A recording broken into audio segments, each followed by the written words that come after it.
Assalamualaikum warahmatullahi wabarakatuh. Hai anak-anakku, apa kabarmu? Sehat bukan? Oke, Ustazah doakan dari sini ayah, bunda, anak-anak dan keluarga yang ada di rumah dalam keadaan sehat walafiat ya. Baiklah anak-anak, hari ini kita masuk ke pembelajaran ketiga ya, namun tetap di tema 5 pengalamanku, yaitu di subtema yang pertama, yaitu pengalaman masa kecil. Apa ya yang akan kita pelajari hari ini? Ini ternyata yuk belajar berhitung. Ustazah akan mengajak kalian untuk belajar berhitung. Menghitung apa Ustazah? Menghitung kumpulan banyak benda. Ustazah kasih gambar di sini beberapa alat tulis ya. Alat tulis ini juga termasuk kumpulan dari beberapa benda. Ada berapa ini ya?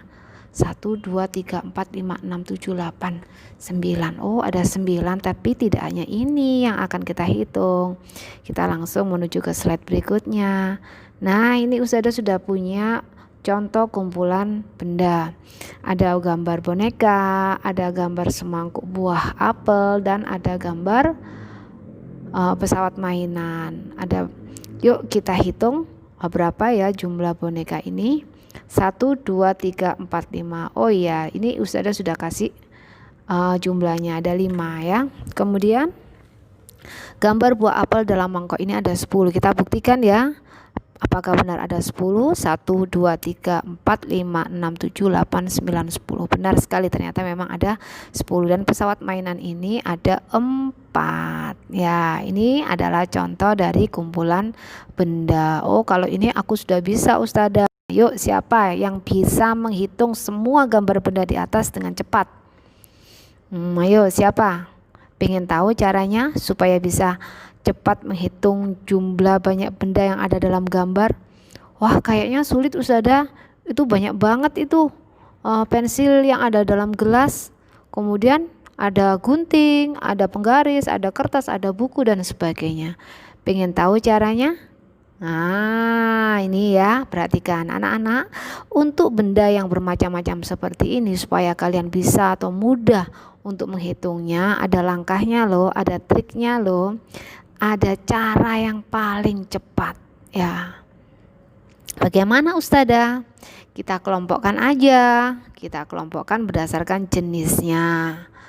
Sebenarnya bisa loh dengan mengelompokkan menurut warnanya bisa, menurut ukurannya juga bisa, atau menurut beratnya.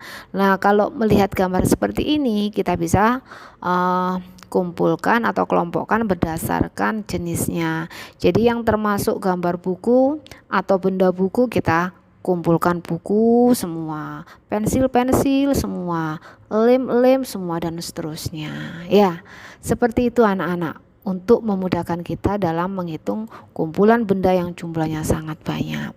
Nih, Ustazah punya trik atau cara cepat menghitung kumpulan benda yang berjumlah banyak. Kita lihat bagaimana sih caranya. Ikuti cara di bawah ini. 1. Kelompokkan benda berdasarkan jenisnya. Sudah ya, tadi sudah dijelaskan Ustazah berdasarkan jenisnya. Kalau itu memang ada beberapa jenis dalam kumpulan benda itu, kalian bisa mengelompokkan berdasarkan jenisnya.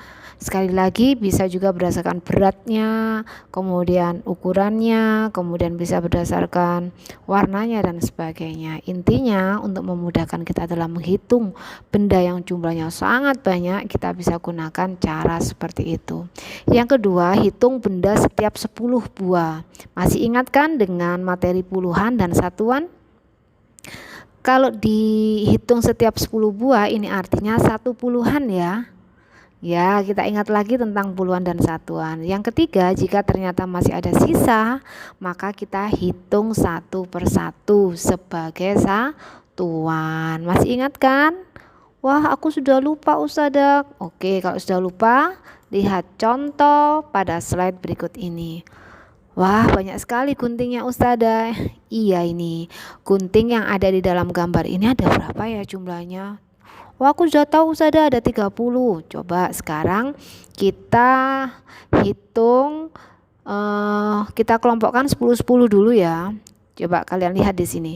10 Ustazah kasih kotak. Ya, Ustazah beri batas.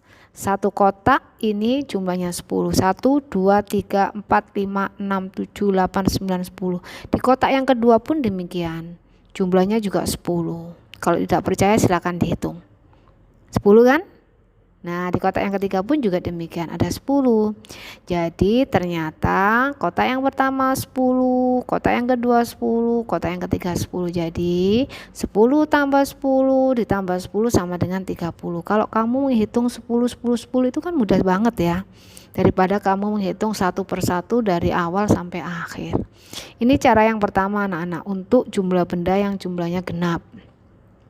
Bagaimana dengan jumlah benda yang banyaknya itu ganjil atau enggak pas 10-10 ya? Bisa kita lakukan dengan cara seperti ini. Contohnya ini ada botol lem ya. Botol lem ini jumlahnya ada berapa ya? Ada 28. Ada 28. Benarkah ada 28? Nah, gambar ini kita lingkari. Kita lingkari setiap 10 buah. 1, 2, 3, 4, 5, 6, 7, 8, 9, 10. Lingkaran yang pertama berisi 10. Lingkaran yang kedua juga berisi 10. 1, 2, 3, 4, 5, 6, 7, 8, 9, 10. Sudah berapa? 10 tambah 10. 20 kan? Nah, berapa sisanya? Kita hitung. 1, 2, 3, 4, 5, 6, 7, 8. Ada 8. Untuk yang 8 ini kita hitung sebagai satuan. Untuk satuan tidak perlu dilingkari ya. Oke, sekarang kalian sudah tahu atau sudah paham cara cepat untuk menghitung jumlah benda yang jumlahnya banyak. Oke, sekarang kita akan bersenang-senang, yaitu membuat karya 3 dimensi. Apa ya ini? Sedang apa mereka, Siti dan teman-temannya? Sedang apa ini ya? Kelihatannya seru banget ini. Ternyata mereka sedang membuat karya rantai dari kertas lipat atau dari kertas warna-warni ya. Jadi nanti kalian bisa mencoba membuat rantai dari kertas. Kalian bisa menggunakan kertas lipat atau kertas warna-warni yang lainnya. Nah, di sini Edo, Benny, Udin, Dayu, Siti dan teman yang lainnya bekerja bersama-sama. Ada yang bagian menggunting, ada yang bagian mengelim, ada yang merapikan dan seterusnya. Coba kita lihat di slide berikutnya. Alat dan bahan yang dibutuhkan untuk membuat rantai dari kertas adalah kertas lipat, gunting dan staples. Itu kok ada gambar simbol sila yang kedua ya? Iya, memang benar. Karya yang kita buat tadi adalah karya yang mencontoh gambar atau simbol di sila yang kedua dari Pancasila. Ada yang masih ingat apa bunyi dari sila Pancasila yang sila kedua? Oke, nanti dibuka lagi bukunya ya. Oke anak-anak, sekarang kita menuju ke cara membuat rantai dari kertas. Ada langkah-langkahnya loh. Nanti kalian perhatikan ya supaya tidak salah dan hasilnya bisa bagus. Yang pertama, potong kertas memanjang. Yang kedua, buat kertas berbentuk cincin lalu rekatkan. Rekatkan itu apa? Tempelkan ya. Kita bisa gunakan staples ya. Staples untuk merekatkan ujung cincin. Nanti kalau tidak bisa merekatkannya, bisa dibantu sama ayah bunda. Kalau anak-anak kesulitan memakai staples, bisa pakai lem kertas, nggak apa-apa. Tapi lem kertas kayaknya agak sulit ya. Bisa juga loh dengan isolasi. Oke, yang ketiga yaitu buat cincin berikutnya dengan mengkaitkan dalam cincin pertama. Jadi nanti disambung-sambung ya. Dari cincin yang pertama kalau sudah jadi, kalian bisa membuat cincin yang kedua. Sebelum rekatkan, kalian kaitkan dulu di cincin yang pertama supaya gabung. Yang keempat, gabungkan ujung rantai dengan ujung rantai. Nah, kalau sudah banyak cincinnya yang digabung-gabung tadi akan terbentuklah satu rantai. Oke anak-anak, nanti kalian coba di rumah ya. Nah, ini kalian lihat gambar berikut ini. Bekerja sama Saling menolong dan suka berbagi adalah contoh sikap baik yang sesuai dengan sila kedua Pancasila. Kalian masih ingat ya, sila kedua Pancasila bunyinya? Kemanusiaan yang adil dan beradab, itu bunyinya. Coba kalian perhatikan pada gambar ini. Ada teman-teman yang sedang tertawa, ada Udin yang sedang takut ya kelihatannya ini ya, karena dia ternyata habis menumpahkan lem. Nah, kemudian ada temannya si Edo yang bergegas atau cepat-cepat mengambil elap untuk membersihkan lem yang ditumpahkan oleh Udin. Nah, ini menunjukkan bahwa Edo sudah berbuat baik ya, yaitu saling menolong. Kemudian bekerja sama. Dia tidak mentertawakan sikapnya Udin, tapi dia langsung menolong ketika Udin mengalami kesulitan. Kalian juga harus seperti Edo ya, suka menolong. Oke. Wah, ini anak-anak senang kelihatannya karena hasil karyanya sudah mulai selesai. Edo telah selesai membuat kalung merah putih. Hasilnya rapi sekali. Dayu memuji kalung buatan Edo.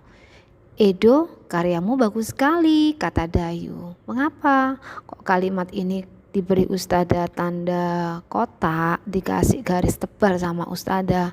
Ya, inilah yang disebut dengan ungkapan atau kalimat pujian ya. Jadi Dayu memberikan pujian kepada Edo yang sudah membuat hasil karyanya dengan sangat rapi. Kalian juga harus seperti mereka, saling menghargai, saling menghormati. Jika ada temannya berbuat baik, kemudian melakukan kebaikan, menolong, berbagi dan sebagainya, kamu boleh mengucapkan kalimat pujian. Contoh seperti ini. Contoh kalimat pujian. Siti, warna bajumu cerah sekali. Aku menyukainya. Itu yang pertama. Yang kedua, Beni, suaramu merdu sekali. Udin, tulisanmu sangat rapi. Dayu, gambar karyamu indah sekali. Anak-anak boleh mengucapkan pujian seperti ini kepada teman-teman.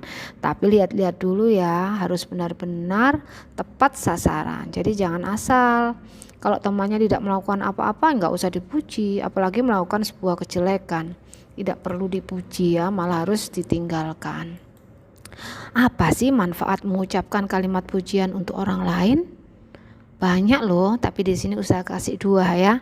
Yang pertama, bisa memotivasi atau mendorong orang lain untuk ikut menirunya. Kalau ada teman berbuat baik, kita jadi pengen ikut menirunya, ya kan?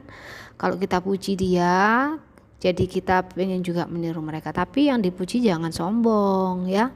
Kemudian yang kedua, untuk memberikan penghargaan pada seseorang. Kalau teman kita sudah berbuat baik, kita kasih penghargaan. Nah, untuk yang sudah dipuji, jangan lupa ya, ketika kamu dipuji oleh seseorang, ucapkan terima kasih. Ini tandanya kita rendah hati, tidak sombong ya.